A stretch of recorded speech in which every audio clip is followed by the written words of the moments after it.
You're listening to Weird Medicine with Dr. Steve on the Riotcast Network, riotcast.com.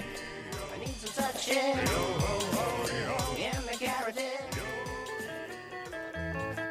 Weird Medicine contains mature contents that may be offended to some listeners. Let me What did I do wrong then? You know, your all's house is like an oven.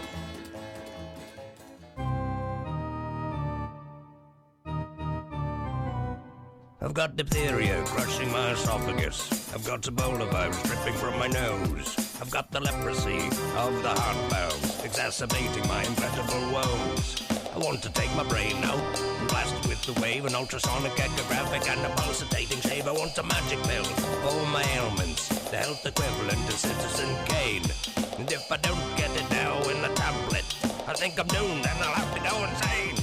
I want a requiem for my disease, so I'm paging Dr. Steve. Dr. Steve! It's Weird Medicine, the first and still only uncensored medical show in the history of broadcast radio, now a podcast. I'm Dr. Steve, with my wife Tacie, the queen of mean, the vicar of liquor.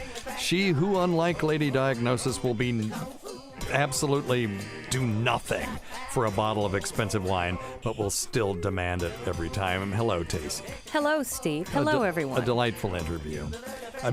Intro. Ugh, I'm already effing up. We also have in the studio, back from sabbatical, the lawyer bitch. Hello, LB. Hello. And we have her little bitch, Trevor. Sorry. Hey. Sorry, Trevor. It's all good. Trevor's LB's legal assistant. Chief of Staff. Chief of Staff, that's right. This is a show for people who had never listened to a medical show on the radio or the internet. If you have a question you're embarrassed to take to your regular medical provider, if you can't find an answer anywhere else, give us a call at 347-766-4323. I won't do it to you this time, Trevor. That's 347-POOHEAD. Visit our website at drsteve.com for podcast, medical news, and stuff you can buy. Or go to our merchandise store at cafepress.com/weirdmedicine, where you can get a Bristol stool scale mug, or you can check out your caliber of your stools while you're drinking your morning cup of joe. Most importantly, we are not your medical providers. Take everything you hear with a grain of salt. Don't act on anything you hear in this show without talking it over with your doctor, nurse practitioner, physician assistant, attorney, pharmacist, chiropractor, acupuncturist, yoga master, physical therapist, clinical laboratory scientist, registered dietitian, or whatever. Well, you got mentioned in there twice, LB. Attorney and yoga master.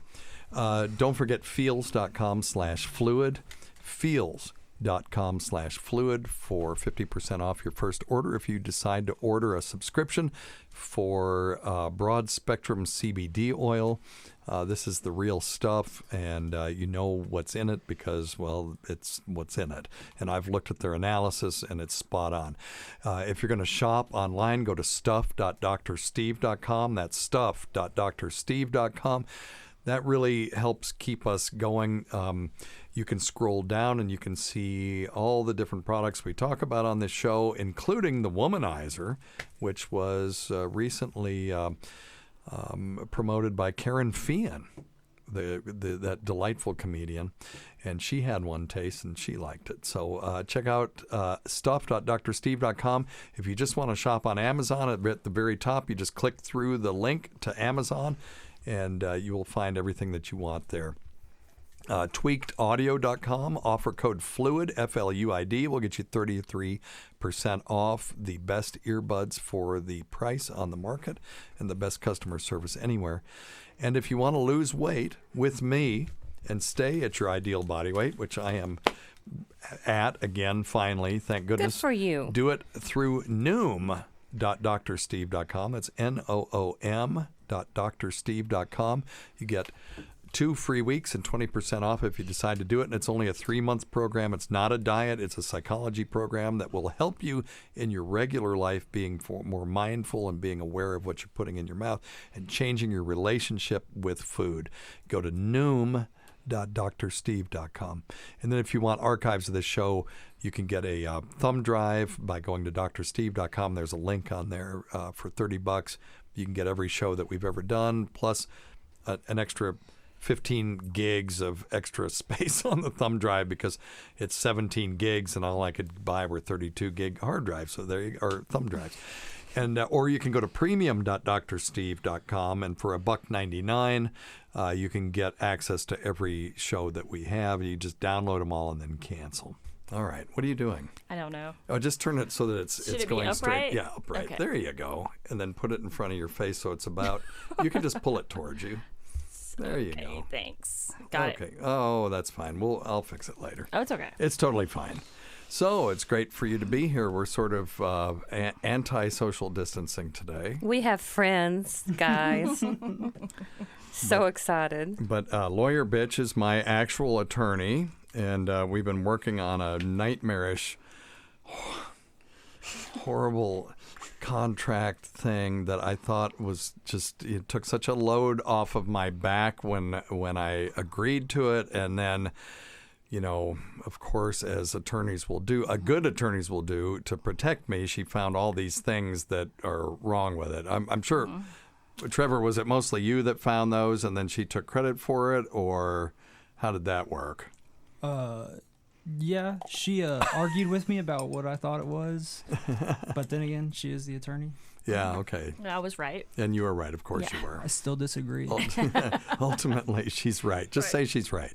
She is right. That's the thing you have to understand is her word is law. Literally. Not her word. Anyway, so so now I'm feeling all crappy again, but I'm sure I'll feel better again sometime. And nobody cares. She'll figure it out. She will figure it out. Well, I'll fix it. Yeah. Yes. And don't forget Dr. Scott's website at simplyherbals. No, he doesn't deserve that. At simplyherbals.net. Poor Dr. Scott. And check us out at drsteve.com. And also, we got an email, Tacie. Oh. It says, Dr. Steve, I've been listening to you since the Saturday night virus shows. On your last show, you mentioned Henry Ford Hospital in Detroit conducting their double-blind, placebo-controlled study for frontline officials. This is, if I recall, it was the hydroxychloroquine study. And I work in Detroit, and out of respect for you and all the work that you've put into the podcast, I'm sure when he says you, he means you, Tacie. I submitted my name for the study. I hate needles and getting blood drawn, but I can handle that to help out science. So I'm going to give him one of these.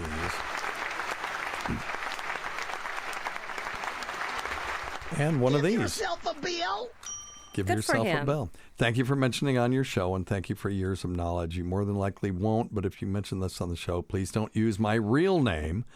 Thank you, Dr. Steve. Signed, David O. Selznick, Social Security number 5. Sorry. Okay. I just made that last part up. So, no, that's cool. So at least one person was listening out there. And I signed up for this study, but and I got accepted into the study, and then they said, "Oh, so you need to be at the clinic this week at 9 a.m." And I realized it's in Detroit, so I thought that they were going to farm it out to other locales, but no, they wanted to just keep it local. So, And that's what Trump's been on for 2 weeks, a week and a half. yeah, now. so he says. Who knows? Right. I haven't seen the prescription. I do not know, but I'm taking him at his word. And people are like, oh, well, he's, and it's like, come on. He's got a physician. It has to be written by a physician. So some physician wrote this for him. And Michael Jackson could sort of allegedly con a physician into giving him propofol inappropriately. But I'm assuming that at that level, they've got a certain level. Right. It's a military doctor. That this person felt that it was appropriate because there were people in the White House who had tested positive, and they don't have anything else right now for prophylaxis. It's unlikely to do any harm. Hydroxychloroquine, for all the hype that you hear about it, Tacie's, and I'm not breaking it. Well, okay. There are people we know who have been on this for decades. Let's just put it that way without breaking any confidences. And people with lupus and people previously when they gave it for malaria and people with and autoimmune diseases of all sorts, including rheumatoid arthritis, have been taking hydroxychloroquine for decades with absolutely no problems. Now, I mean, every drug has adverse effects, and they were freaking out about certain sectors were freaking out about combining it with azithromycin and zinc. And that when you combine it with azithromycin, you will increase this parameter on the EKG called the QT interval. So if we just talk about EKGs just for a second. So if you've ever seen an EKG, you have a little blip, and then you got a big blip, and then after that you got a little, a sort of a wider blip. And so the first blip is the P wave.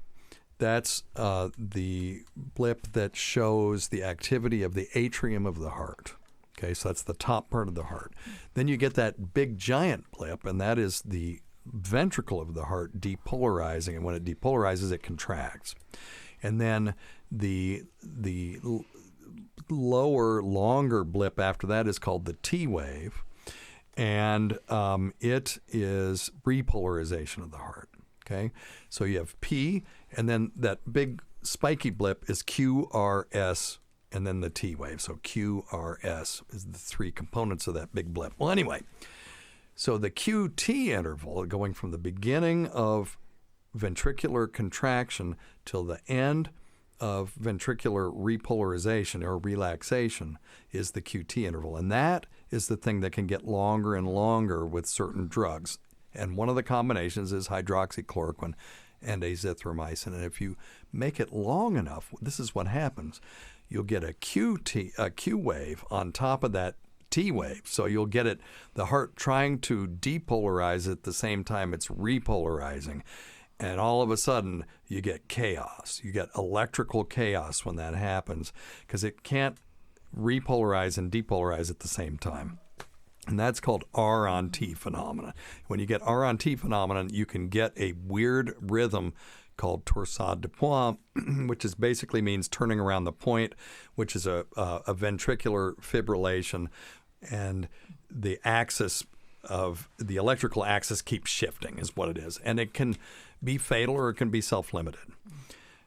We see this in methadone, people on high-dose methadone, not a lot. You see it about 1 in a million. So they looked at 5 million methadone users. They had 5 cases of torsade de pointe. So it is a very rare phenomenon. So when people, yes, when you take hydroxychloroquine and azithromycin together, you can prolong the QT interval. I would not just give that to somebody and send them on their merry way. Though anyone that's going to be put on that combination, like any other combination of drugs that can prolong the QT interval, they need to be monitored, have a cardiac monitor. So you do an EKG before, and then if you're doing it in the hospital, you have them on telemetry and just watch for it. A 5 to 7 day course of this is so unlikely to cause torsade de pointe. It's ridiculous. And I haven't heard of a single case, by the way, of all the people who have been treated with hydroxychloroquine and azithromycin, because for a while there, that was all we had before remdesivir hit the market. And now we have this new 3-drug combo, which we're going to talk about in a minute. So they were giving it to people in the hospital. And I haven't heard of a single case of torsade de pointe yet. Now, when you say that fancy word there, is that the same as a prolonged QT interval? It's not the same. So the prolonged QT interval puts you at risk for the R on T phenomenon that causes the torsade de pointe. Okay. So, yes, it just increases risk. And remember, life is just about mitigating risk. You don't smoke to decrease your risk of lung cancer. It doesn't mean you'll never get it. Right? And if you do smoke, doesn't mean you're going to get lung cancer. I've known tons and tons of people that smoked till they were 100 and were just fine and, got run over by a car or something.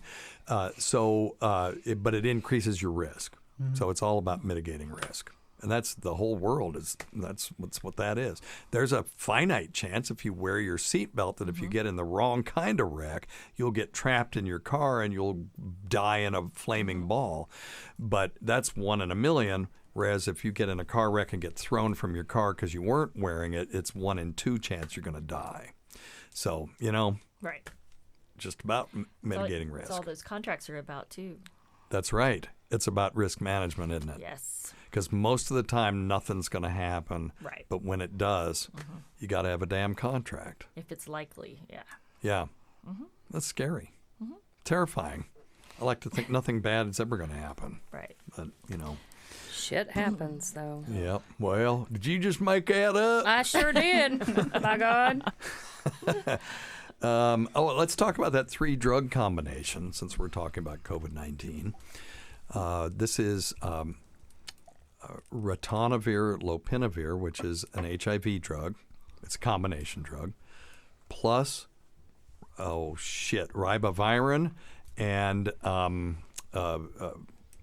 interferon beta 1b. Okay, so the interferon is on the market. They use it for multiple sclerosis. The ribavirin is on the market. It's a pill that they use for hepatitis C. And then this ritonavir, lopinavir is also on the market that's used for HIV. So all 3 of these are on the market. Now, they originally studied ritonavir, lopinavir, and COVID-19 showed no benefit. But when you combine these 3 drugs, you decrease viral shedding to 0 50% faster. So that's good, and this is on the market. We can use it tomorrow if people feel so inclined. Now, how would we determine, though? Let's just do a little mind experiment. If the ritonavir, lopinavir by itself didn't work, maybe these 2 things are potentiating it, but maybe we don't need them at all. So what study would you come up with to determine whether the ritonavir, lopinavir is even needed? Trevor's got an idea. Okay, Trevor, let's go. Sounds like I'd call my cousin Kenny and ask him what he's cooking in his basement. Sounds what it's about like. Okay, so that would be one. Okay, so that's one thing. We're just spitballing, right? So, there are no wrong answers, just dumb ones. No, I'm just kidding.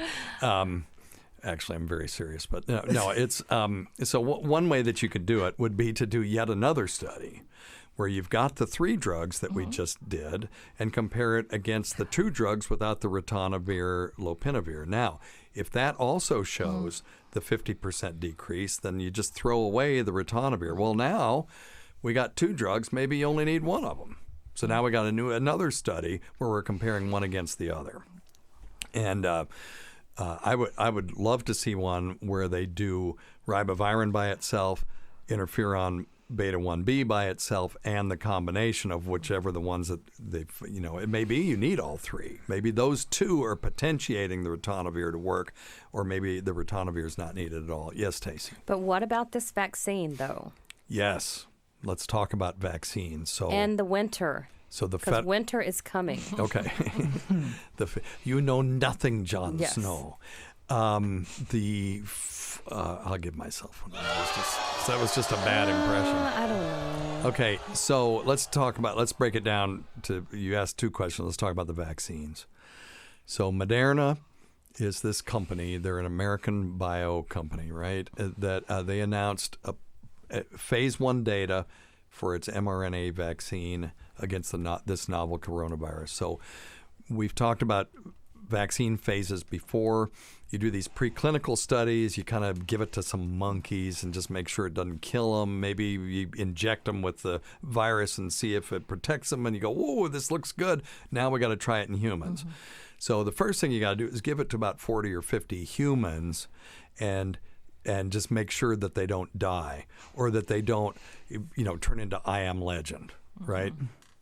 And then you do that for a couple of months, and then you can determine whether you need to go on to phase 2, which would be a larger study where you're looking, does it work, okay? And is it safe? You're always looking, is it safe? But now we're starting to look at, does it work? So you give it to 200-300 people. And then if phase 2 pans out, then you move on to phase 3, which is thousands of people. And that when you have more people, let's say you've got an adverse effect like Guillain-Barré syndrome that only shows up 1 in every 500 cases. Well, if you only did 200 people, it may just look perfectly safe. Now, if you do it on 5,000 people, you should start seeing some cases here and there. You'd see 5 cases on average in that situation.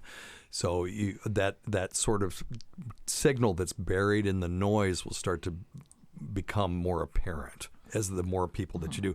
Then if phase 3 is safe and effective, then you can bring it to market. And then you do phase 4 studies, which are post-marketing studies. That's when you're giving it to millions of people, and then you can really start to see the really rare stuff show up. So Moderna did phase 1. They started it much earlier in the year. And what they did, since this is phase 1, they weren't really looking at efficacy. But what they did do was look for the presence of neutralizing antibodies. And what they found was the people that they gave this vaccine to, I'm looking at the numbers here. This is where I could have used you guys to look at this. But I think it was close to 100% of the people developed antibodies as if they had had coronavirus. And that's what we're looking for. And this is a spike protein vaccine, if I understand it correctly, which means that the protein that the virus uses to attach to human receptors is what they're blocking. Okay. And we may also make antibodies to the other side of that protein that the body normally wouldn't see because it's stuck on the virus, and maybe those help, maybe they don't when you've got a live virus going on. But they said elicited neutralizing antibody titer levels in all 8 initial participants, and then full protection against viral replication in the lungs of a mouse challenge model. And then they anticipate dose for phase 3 studies, between 25 microgram and 100 microgram, expected to start in July. So when we get this thing started in July, then they've got to follow people for a long time because, right now we're at 0.8% of people in the country even are known to have this virus. So if you give it to 1,000 people, how are you going to even know it works? They all didn't get it. Well, they might not have gotten it anyway. Right. Because so few people get it. So you need to give it to thousands of people. And really, to me, since this is a global emergency, I'm advocating that we do challenge studies. Now, this is a whole nother deal altogether. So you take Trevor, most expendable, Right. and Right. and you give him the vaccine, and a week later he comes back and you shoot, COVID-19 viruses, SARS-CoV-2 up his nose, Okay. and then see if he doesn't get it.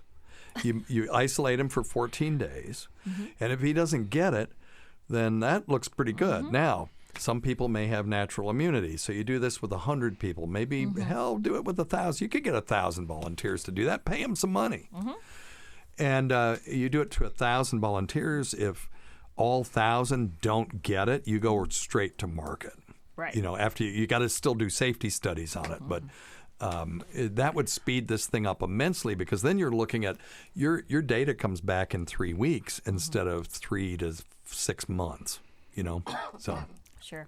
So I what guess about- a government entity could do that because they'd have immunity, but I can see all the pharmaceutical companies not want. Well, that okay. So let's talk about the legality of that, and then Trevor had something he wanted to say. But so they have this vaccine fund that apparently people are, people who have an adverse event to a vaccine are paid through that fund. And my understanding was the reason they set that up wasn't because there's some vast conspiracy to hide vaccine payouts, but because knowing that every medical thing is going to have adverse effects. Sure.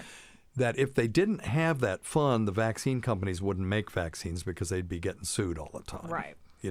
So they have this fund. I wonder, would it not work for something like this? I don't know. I'd have Okay. to look it up, but I'm going to look it up right now. Okay, because that would be interesting. That if they were indemnified and it all came out of this fund that's got billions of dollars in it. Because you're right, we want them to do these trials. We want them to try this. Well, if they're contracted by a government agency to do it, they usually they usually get some sort of immunity from that. Yeah.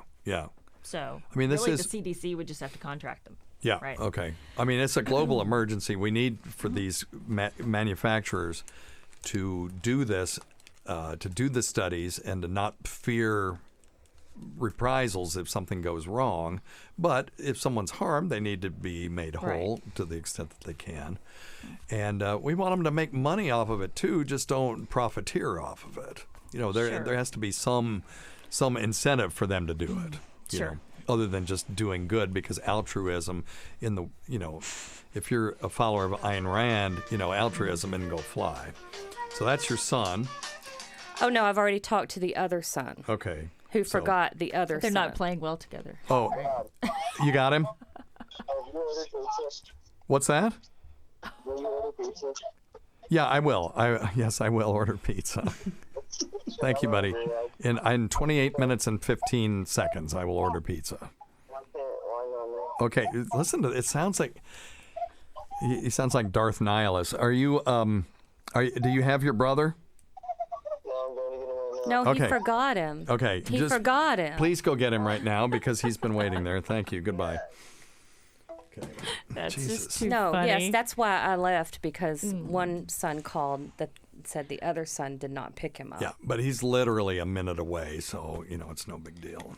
He can stand out there for a minute. Well, our little experiment failed. It didn't fail. Their first try. It didn't fail. It just wasn't perfect. It wasn't That's not a hard, failure. Steve. It wasn't hard. All right. So anyway, now Pfizer has a vaccine candidate. They think that they may have it on the market by October. Oh. So that would be awesome. Good. So if we get a drug like favipiravir, which I've been pushing on this show for a while just because I'm interested in it, it's a drug that's in Japan that's already on the market. It's gone through all the safety trials. They're in post-marketing right now for influenza in Japan. And there was some evidence in a small trial that it was effective for preventing progression of disease in COVID-19. So if this pans out, the new future, once this happens, is you get sick, you go get tested for COVID-19. Oh, you've got it. Here's your prescription for favipiravir. Go take it and isolate yourself. You're still going to have to do that to not spread it to other people. You don't go to the hospital and you don't die. And if we have that scenario pan out, this is over. You know, we all go back to normal again. So I'm kind of holding I got my fingers crossed for that one. I'm not saying it's going to happen. And there is an NIH study that is now looking at treatment of mild disease with hydroxychloroquine and azithromycin. People are going, well, they didn't put the zinc in. That's okay. They could do a zinc arm so easily. It's no big deal. Zinc's not a big deal. And if that pans out, we go back to normal too. The hydroxychloroquine studies that they did in people who had really, really bad disease didn't pan out. But maybe you got to give it earlier, you know? So there's a bunch of stuff on the horizon. Go to the Laugh Button channel on YouTube and look for Dr. Steve's COVID-19 situation reports. And I talked a lot about the new medications and this 3-drug combo and some of the new vaccines on there. It's at YouTube. It's 15 minutes long, and it's every week on Sunday. So, all right? Mm-hmm. All right. Now, Tacie, you wanted to ask about winter? Yes, let's talk about winter. I mean, and how they say this is going to come back. So are we looking at another quarantine? Or, I mean, I guess it depends on treatment. There you go. I'm going to give you one of these. Give yourself a bill. Well, I deserve that. The answer is it depends. Yeah. That's right. So if people are dumb and they are shoulder to shoulder and, you know, not social distancing and there's an outbreak and they're still being dumb and getting too close together, then yes, we may end up going back into lockdown. But what I'm hoping is that if we can identify hot spots like they did in South Korea, we contact trace and isolate those people so the rest of us can go about our business. That would be the best scenario. That is possible to do if done properly. Now, I know that some people are balking that if they go into certain restaurants in some states, they want you to sign in, give your name and address and your email. There is a civil liberty issue to that, but as a private company, it's a private entity that's asking you to do that, and they're saying don't come in if you won't do it. They can require it. Yeah, Certainly, because it's private. It's a restaurant. They can require anything they want, right? But why are they requiring it? For contact tracing. So if someone turns up positive, then they can get, don't eat there Yeah. if you don't want to go. Right. I agree with that. I think it's okay to request that. And it's not a First Amendment issue because it's a private company that's doing this, or, a sole proprietorship or whatever. Right. So, okay. Very good. Any other legal ramifications of any of these things? Not those. LB. I'm just going to call you LB. I can't call you lawyer bitch because you're not a bitch. You're a very nice that. person. You just don't know me. Now, Trevor, were you going to say something else back there and I interrupted you? It was probably so long ago you forgot. Oh, it was about the testing and how you would go. You would run these studies and you would test. I don't remember if it was you called the challenge studies. Oh, yeah, the challenge studies, right. But so if you're having all these false positive, false negative tests, how do you properly have a... Give yourself a bill! Did you get one of those? It's an Good excellent job. question. So what I was looking at was, do they get sick? That's the thing I'm interested in, because this Oxford vaccine, those rhesus monkeys still had the virus. They had detectable virus, but they didn't get sick. When I got influenza after getting 2 flu shots, I got the virus and I was sick for a day, but I didn't go to the hospital. I didn't die, and I'm an old man. So that's one kind of response where you still get infected, but you don't get sick. So you're right. The only way they could tell that would be with an antibody test. And the combined with that RNA test where they stick the swab up your nose and test for viral particles. And that's the one that's really got a pretty high false negative rate. And a lot of that has to do with how you capture it. People don't stick the swab far enough up, and then, it's the test in itself isn't perfect. And some of the tests are as high as a 20% false negative rate. So you see these people... about 100 cases of people that tested negative one time, maybe 2 times, and then tested positive. And if you have a 20% false negative rate, there's a 4% chance that you'll get 2 negatives in a row. And that's not zero. So, but what nobody ever asks in those situations, because everybody freaks out, oh, you're not getting immunity. You may or you may not. We just don't know yet. We haven't had it long enough. But what no one ever seems to ask is those people that tested positive after they tested negative, were they sick? Were they able to transmit it to anybody else? Did they? Yeah, and the answer so far is no, they weren't sick, and there's no evidence that they transmitted it to anybody. So they may have been shedding viral fragments, and then those will still show up as viral RNA in the PCR test. So, it's just interesting. It's so new, we just don't know the answers to some of these things.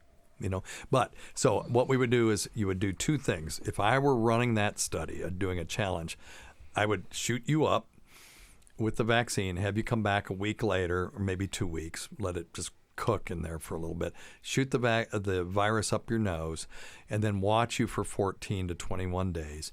And I would look for 3 things. Production of IgM antibodies, which now those tests are pretty darn sensitive and specific. So that's a blood test. IgM antibodies are the antibodies you develop at the beginning of a disease, okay? And then you develop these other antibodies called IgG antibodies later. And so if you see only IgM, it's early, right? So I would look for that. I would look for fever, cough, runny nose, sore throat, that's the clinical stuff. Because those are the people, you got to develop those things before you develop pneumonia and then end up in the hospital. If you never develop those, then, who cares? And then the third thing would be, I would shove the thing up your nose and see if I could recover viral particles. And to do a proper test, you would do all of that so that you could say the data is unassailable. Yes, this vaccine really works. So do they get infected but don't get sick? That's good. I would say that's positive. Those people would still need to isolate, right? Because they could transmit it to other people, but they don't get sick. Or do they get sick and they don't progress to severe disease and they don't die? That would be a positive. Or do they not get infected at all? That would be the best. Where we just start making a human shield so that we can build up this so-called herd immunity. Well, not so-called herd immunity. It's called herd immunity, All right? Got it. That is the goal of a vaccine, is to make artificial herd immunity. It's not even artificial. It's real herd immunity, but it's without people getting sick. Today's episode is brought to you by Angie. Angie has made it easier than ever to connect with skilled professionals to get all your jobs and projects done well. Let me tell you, there's the version of it where you try to do something at home, and then there's a version of it where you have someone help you, you watch them do it the right way, and you go, thank God I didn't try to do that myself. I have fully done things around the home that I think look good, and then a bang in the night, and I wake up to a shelf collapsing, a painting falling off the wall.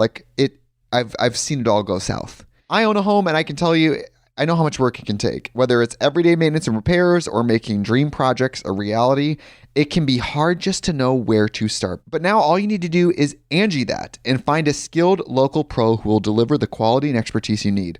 Whatever your home project, big or small, indoor or outdoor, you can Angie that and connect with skilled professionals to get the project done well. Right now, one of my wish lists is I want a bike for my condo in Milwaukee, and I would love to rig it up on a pulley in the ceiling because I have one of those lofted ceilings, but I'm so scared to try that on my own. Angie has 20 years of home experience, and they've combined it with new tools to simplify the whole process.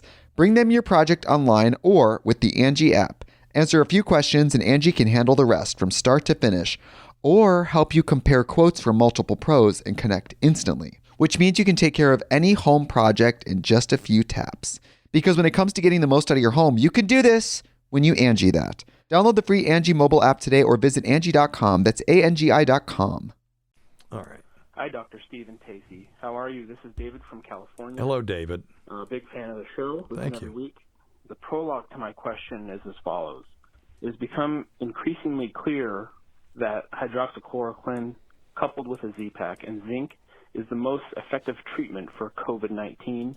Okay, I'm going to take umbrage with that. It's clear to some people. It's not yet clear to me based on double-blind placebo-controlled data. On observational data from Didier Raoult, hell, it's 100%, But they're, and that's interesting. So if I tell you a certain pill worked for me, that's anecdotal evidence, right? If I tell you it worked for me 1,000 times, it's still anecdotal evidence. It's just 1,000 anecdotal reports, right? That's the problem with observational studies. I gave this to this many people and they all got better. That is still anecdotal evidence.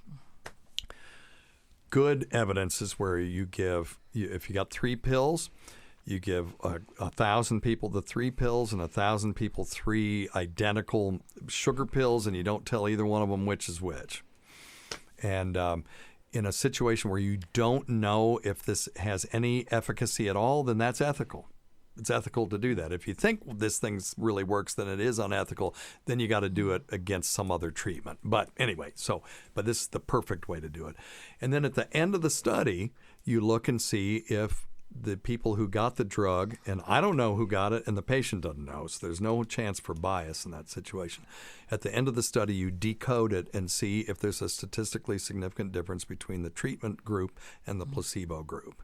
And that we don't have yet. So I'm just going to throw that in there. That, yes, a lot of people feel that this is right, but that is, therefore, if they feel that it's right, it's a faith-based statement. It's not based in evidence yet. Okay, so let him finish. At this point in time, the anecdotal evidence is pretty vast. There are many infectious disease physicians in the United States that administer the drug and feel that it is the best course of action. Yes. Okay, so we do it. We do it right now. And the reason we do it is because we don't have anything else, at least until remdesivir hits our shelves, and then we have that. So that's why so many people were doing it, because look, you got a global pandemic, huge emergency. You've got clinicians from France and China and other places saying, hey, we did this and this seemed to work for our patients. Well, hell, why wouldn't we do it? Right. But it's not based on evidence yet. It is based on evidence, but it's thin evidence. I really want now NIH is doing this study, and that's the one I really want to see because they're going to do it exactly right. It's a true blinded study. But anyway, so let him continue. Study out of France, though not a double-blind, showed very promising results. Yes. Several countries use this as their standard course of treatment. Yep. The Italian Society for Rheumatology studied 65,000 patients on long-term hydroxychloroquine for RA and lupus. Of those, only 20 tested positive for COVID, and of those 20, all survived and none ended up in the ICU. That's interesting. So evidence is emerging of HCQ as prophylaxis. Whoops. That's a study I have not seen because we've all been saying, look, there's all these people on hydroxychloroquine for rheumatic rheumatoid arthritis and for lupus and undifferentiated autoimmune disorder. There should be some evidence there that these people aren't getting it if this is a good prophylactic. So I haven't seen that study, but I will research it for either this week's COVID Sit Rep or for next week's show. Will you remind me, Tacie? Yes, he sounds very smart. Yes, he is very smart. Yeah. He's asking it. Moreover, we know from close to a century of use that HCQ is relatively safe. Agreed. HCQ has been also known to be an effective treatment for SARS.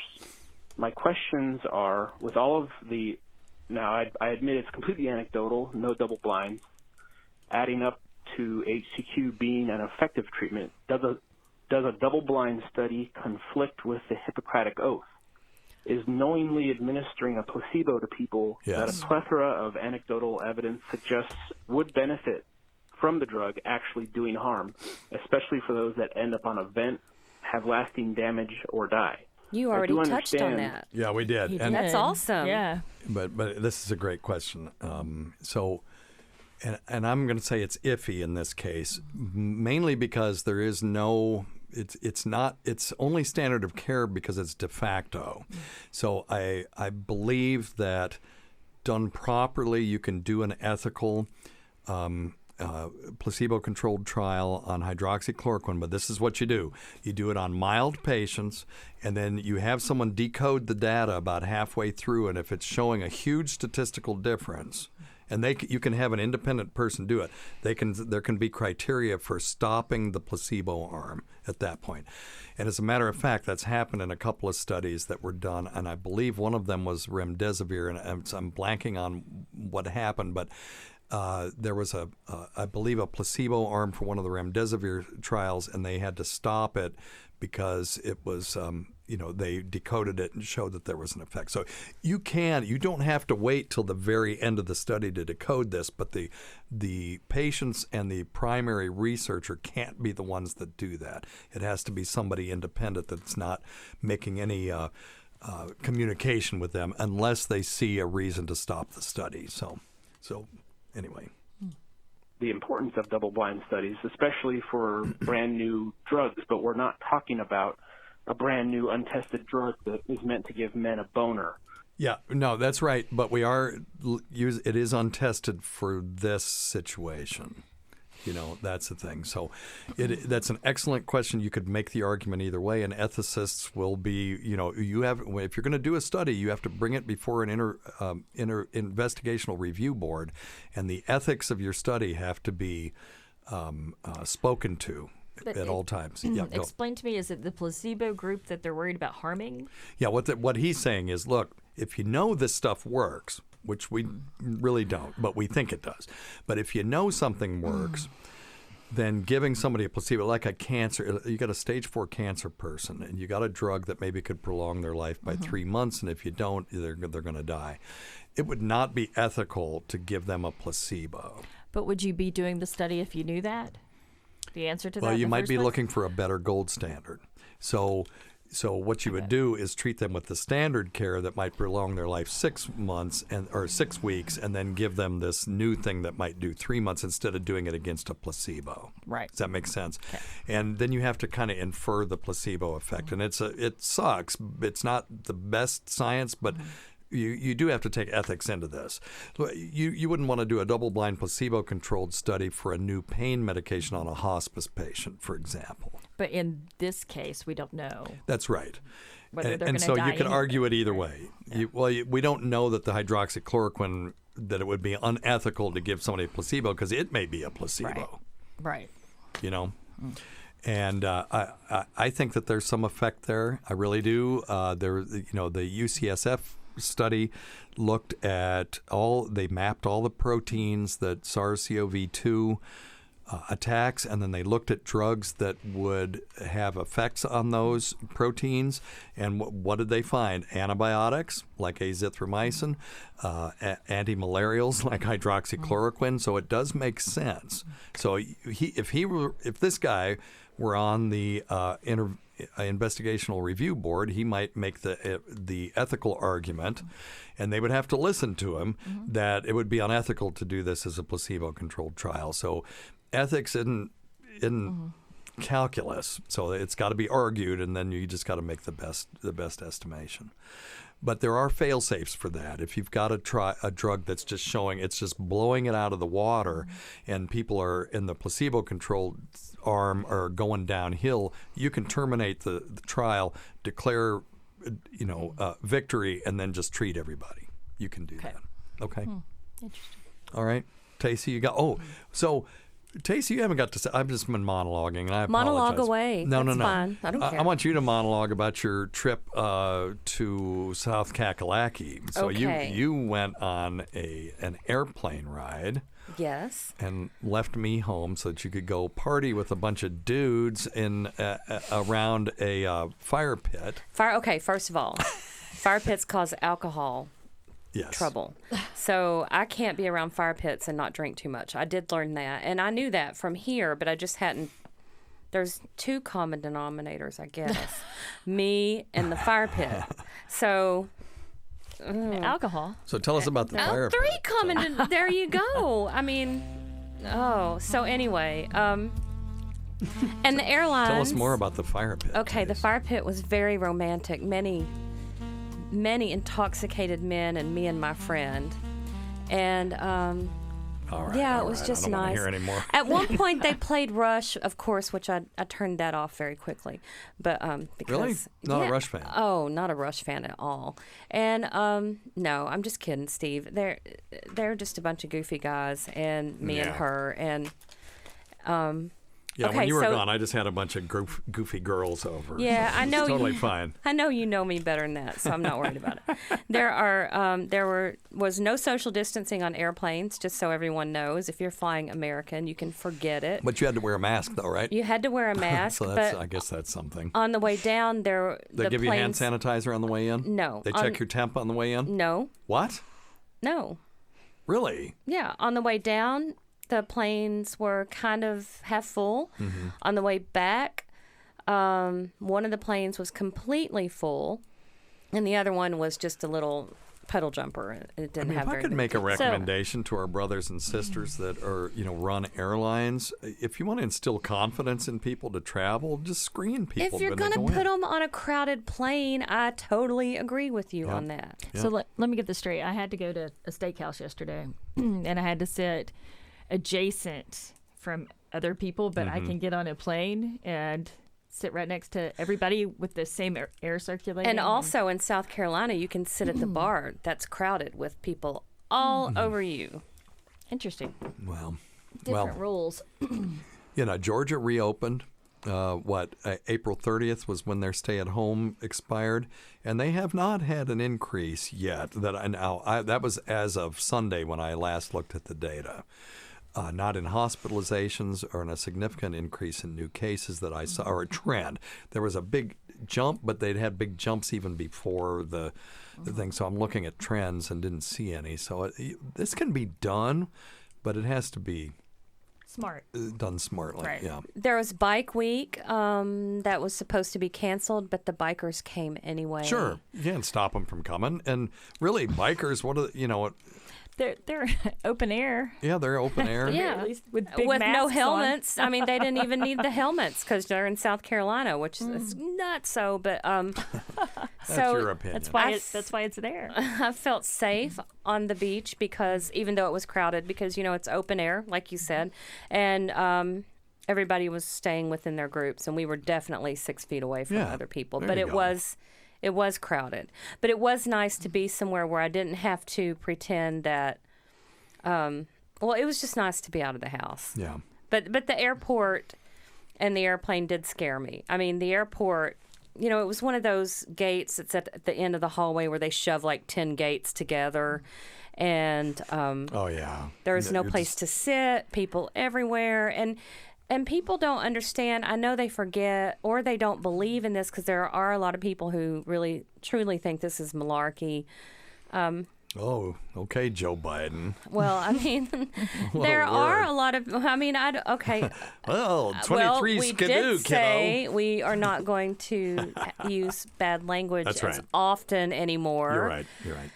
And so, people just they're not social distancing and they're forgetting. I think is the big point. And they're done with it. Yep. And I don't blame them. But just hang in there a little bit longer. This thing will be over. But, I don't want to go back into complete lockdown again. That's what I'm hoping to avoid. I've pledged not to go to hot yoga for another month. Good. There you go. Which is hard for you. It's very hard, but it seems like a incubator kind of situation. Of course, by definition. Yeah. So, you're in front of an instructor who's probably breathing hard, and all these people are breathing hard, and then it's hot as hell in there, and you're just sweating and sweat in hot yoga. Yeah. What do you get out of that? Strong? Do you? I don't know. Yeah. Do you feel better afterward? Oh, yeah. No.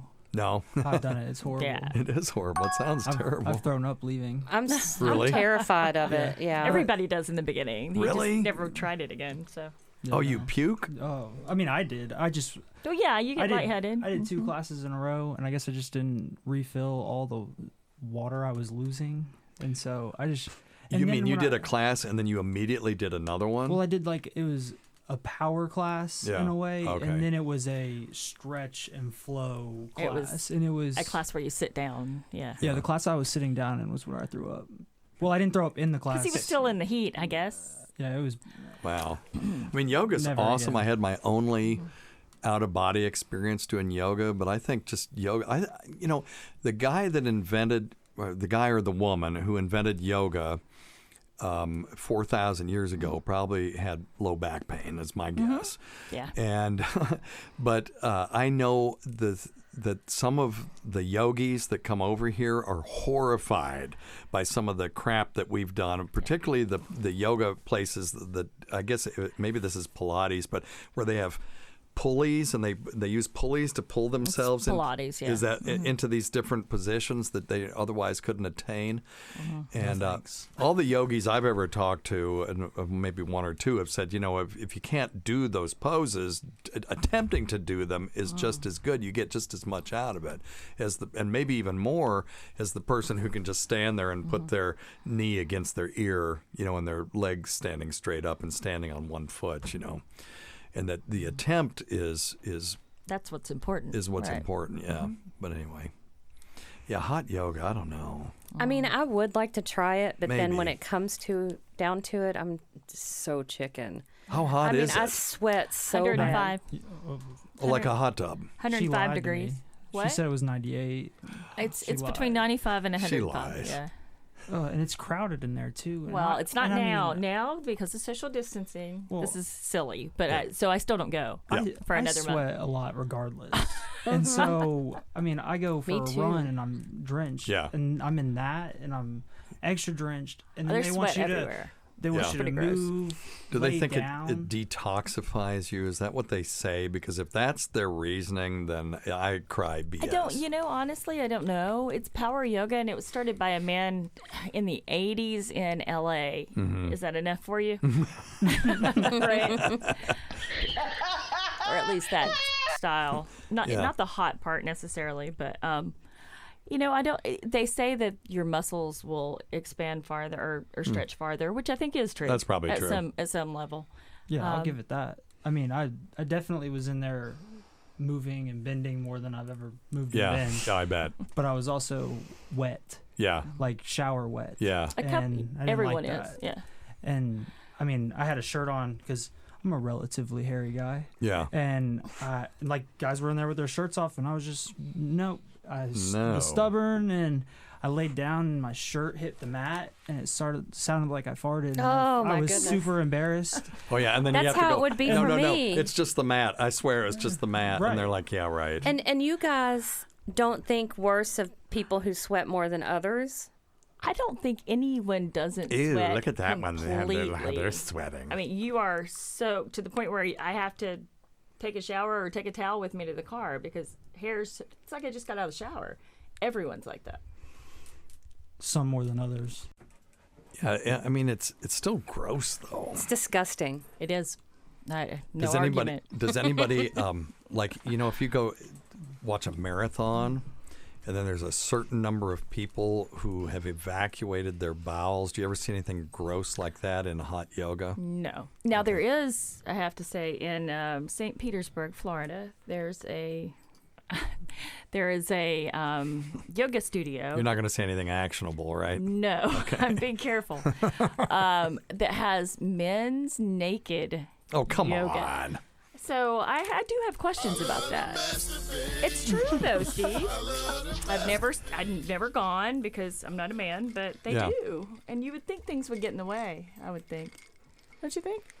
Is it men's hot naked yoga? Or who would want to? Yes. Can you imagine being in the back row of that? Yes. When they're all doing the downward facing dog? Oh my God. No. All right. Ugh. So I'm a yoga instructor now. Did you know that, Steve? Oh no. Yeah, certified. I would come to your class. Well, yeah, I don't teach hot yoga. Oh yeah. Because I just take it. Then we would definitely come to your class. I take the Anyone regular, you're teaching is hot yoga. Oh well, whatever. Okay, so yeah, I don't right, teach hot yoga because it's silly, but I do teach regular hatha yoga. Oh, that's cool. Yeah, what is it? I take hot yoga because it keeps me in shape. We used to do what's the guy's name? Steve Ross. Loved him. He did like hip music and stuff, and he was funny. And I did have my own one in my life out of body experience when I was awake and not on drugs. In my life doing Steve Ross yoga on TV. Really? Yeah, he used to be on the Oxygen Channel. It was a really great show. Now, I know yoga. I mean, we don't know all these yogis' opinion of him. It Doesn't could matter be though if you're getting horrible, the benefit but we out of got it. a lot out of it and really enjoyed it. Yeah. Right. So. There's just a lot of different sects that have kind of, moved apart from each other, and that's hot yoga is based on Baptiste yoga. And That's a human thing. Yeah. It's like, sorry, folks, there's no denominations in heaven if you some believe are for in that. young people, Right. and some are for, But we're just going to always divide ourselves and, up into little things. Kurt Vonnegut called them false cuirasses. Did you ever read Cat's Cradle? Yes, a long time ago, though. Yeah, you had a true cuirass that would be like people who were soulmates and were drawn together. Then you would have what was called a false cuirass, which would be people that say, "Oh, we're Hoosiers." They didn't really have some connection, but there was a fake connection. So anyway, and then there was a Grand Falloon. I can't remember what that was. I need to go back and read that. Trevor, if you have not read Kurt Vonnegut, you need to get started, and we'll quiz you next time. Yeah, get right on that. Yeah, I'll tell you what I told Kim when she hired me. Yep. I can't read. Okay, well, fair enough. I called his bluff, though, Steve. She has since. You just were trying to can. get out of He stuff. was supposed to be a billing Always. person, so he did numbers, and then eventually I realized that he could read, and now he has to do a lot more. Something. Yeah. Oh, you're a financial guy though, so you'll get into this. I got a tweet from John Bollinger. You know who John Bollinger is, right? The guy Sounds that familiar. invented the Bollinger Bands. Hmm?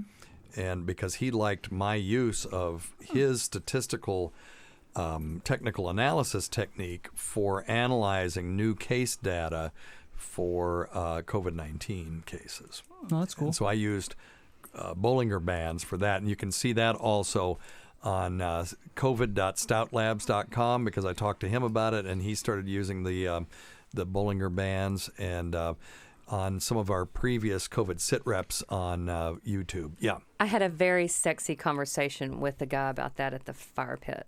For real? Yes, about you and your Bollinger Bands. Yeah. Really?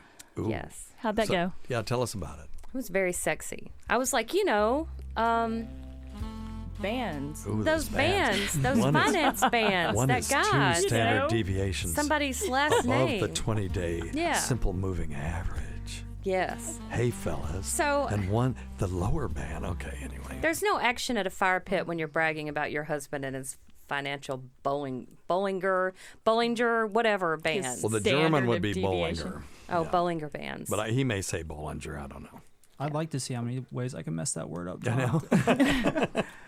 But anyway, now you were talking about the social distancing as well, Trevor. So, before we close out of here. With all of this coming out with people, not having the effects, they're being able to, is it type A, like where you carry it and you don't have symptoms?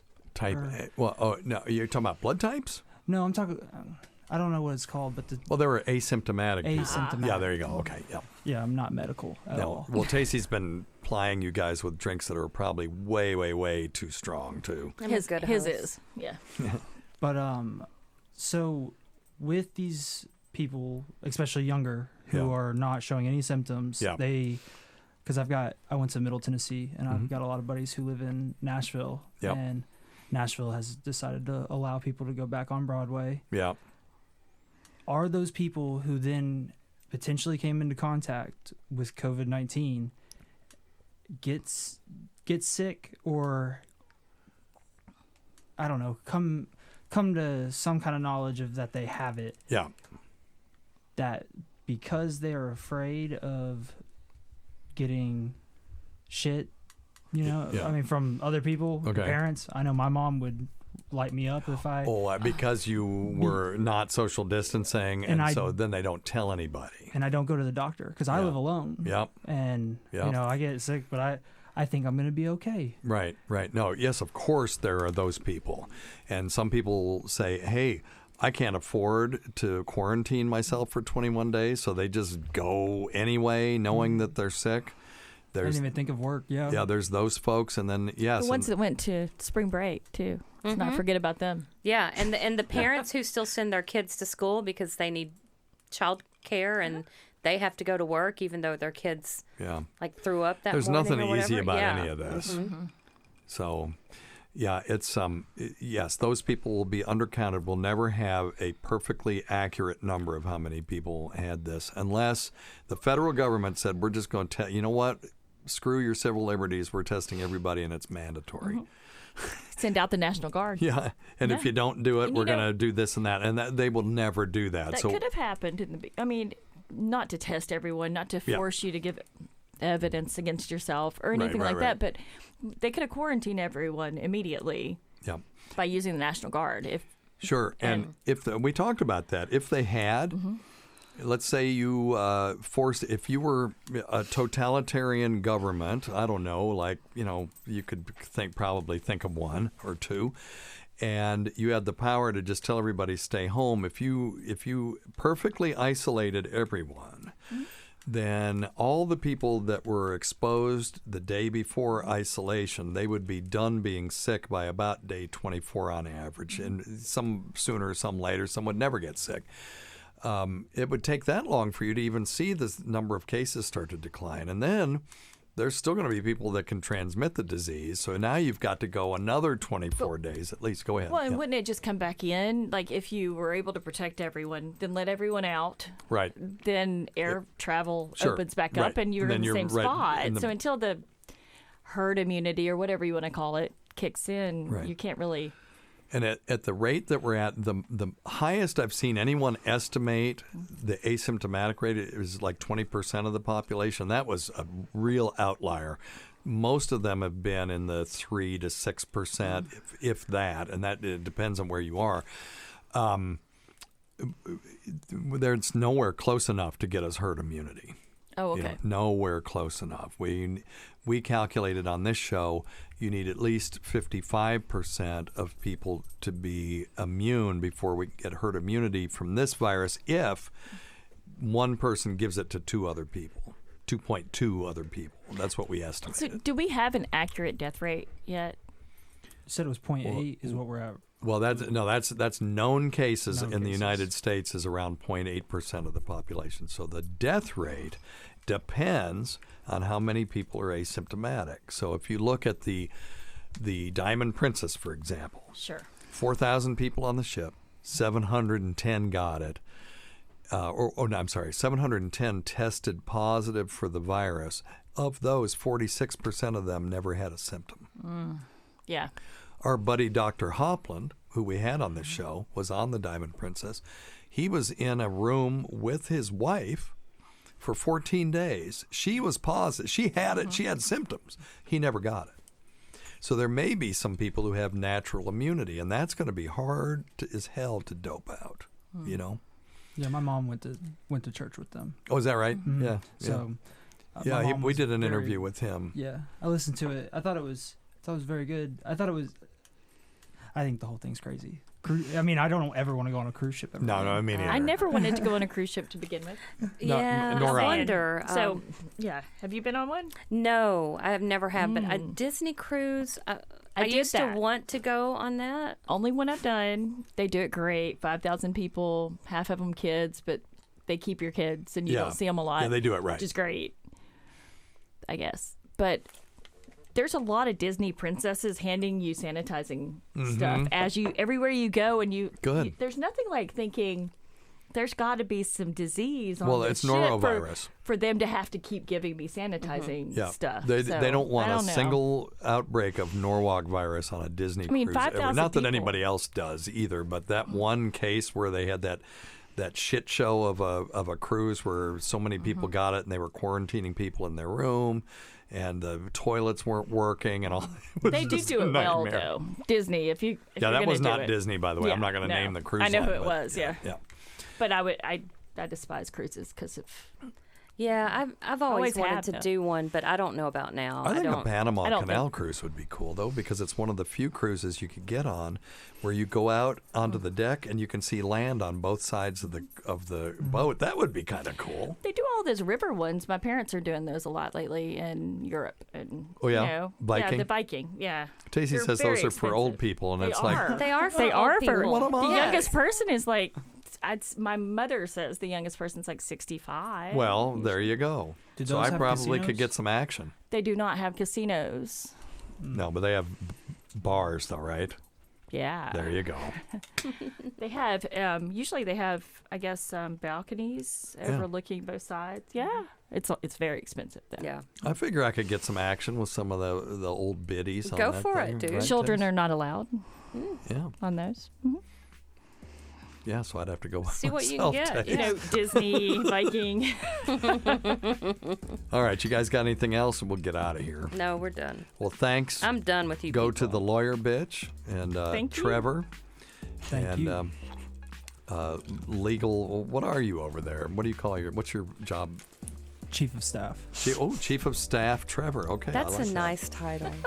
Yeah, it's actually not. It's legal. not allowed to assistant. have Yeah. that. legal on assistant. it. Okay. We fight on my title a lot. No, he sends he'll try to get it past me like letters with chief of staff on the bottom. It's and- hilarious. Yeah, he did once. When I worked in my dad's office, I was an administrative Funny. assistant, but was different back then. This was in the 70s, and it was somebody that did like quotes and stuff like that. Yeah. But I would put administrative ass, ASS, and put a period after it and send it. Don't give him any ideas. Just Yeah. to goof on me, and we would send these quotes out to these multinational corporations that have, Steve whatever, administrative ass on it. That's funny. So, anyway, well, thank you all for coming. It was Thanks for having us. nice having somebody else thank you. in here. Tacie, it's always a delight doing a show with you, and I really appreciate you being Well, here. thank you, Steve.